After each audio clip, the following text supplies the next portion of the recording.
YouTube ചാനലിൽ പങ്കുവച്ച പുതിയ വീഡിയോയാണ് ശ്രദ്ധിക്കപ്പെടുന്നത്. യുകെയിലെ ഒരു പള്ളിയിൽ നിന്നും തന്നെ ബാൻ ചെയ്തുവെന്നാണ് ലിൻഡോ പുതിയ വീഡിയോയിലൂടെ വെളിപ്പെടുത്തിയിരിക്കുന്നത്.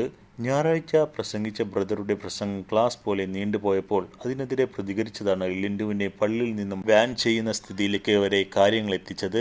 സംഭവത്തെക്കുറിച്ച് ലിൻഡോ പറയുന്നത് ഇങ്ങനെയാണ്: എന്നെ ബാൻ ചെയ്തത് UK ലെസ്റ്ററിലുള്ള ഒരു ചർച്ചാണ്. ഞാൻ ഞായറാഴ്ച പള്ളിയിൽ പോകുന്നത് മുടക്കാറില്ല. അത് എന്നെ മമ്മി പഠിപ്പിച്ചൊരു ശീലമാണ്. എത്ര അവശതകളുണ്ടെങ്കിലും അത് ഞാൻ മുടക്കാറില്ല. അതിൻ്റെ അനുഗ്രഹം ഞങ്ങൾക്കുണ്ട് താനും. പല ചർച്ചുകളിലും ഗസ്റ്റായി ഞാൻ പോയിട്ടുമുണ്ട്. സർവീസ് ചെയ്യാനും പോയിട്ടുണ്ട്. 2 ആഴ്ച മുമ്പ് ഒരു പുതിയ ചർച്ചിലായിരുന്നു ഞാൻ പോയത്. ഞാൻ പള്ളിയിൽ പോകുമ്പോൾ പാട്ടും പ്രസംഗവും വീഡിയോയുമായി എടുത്ത് പോസ്റ്റ് ചെയ്യാറുമുണ്ട്. അന്ന് അതിൽ പങ്കെടുക്കാൻ എത്തിയവരുടെ ഫേസ് അവോയ്ഡ് ചെയ്താണ് ഞാൻ പോസ്റ്റ് ചെയ്യാറുള്ളത്. അങ്ങനെ 2 ആഴ്ച മുമ്പ് എന്നെ ഇപ്പോൾ ബാൻ ചെയ്ത പള്ളിയിൽ പോയപ്പോൾ ബ്രദർ പ്രസംഗിച്ചപ്പോൾ അദ്ദേഹം ബയോളജി ക്ലാസ് എടുക്കുന്നത് പോലെയാണ് എനിക്ക് തോന്നിയത്.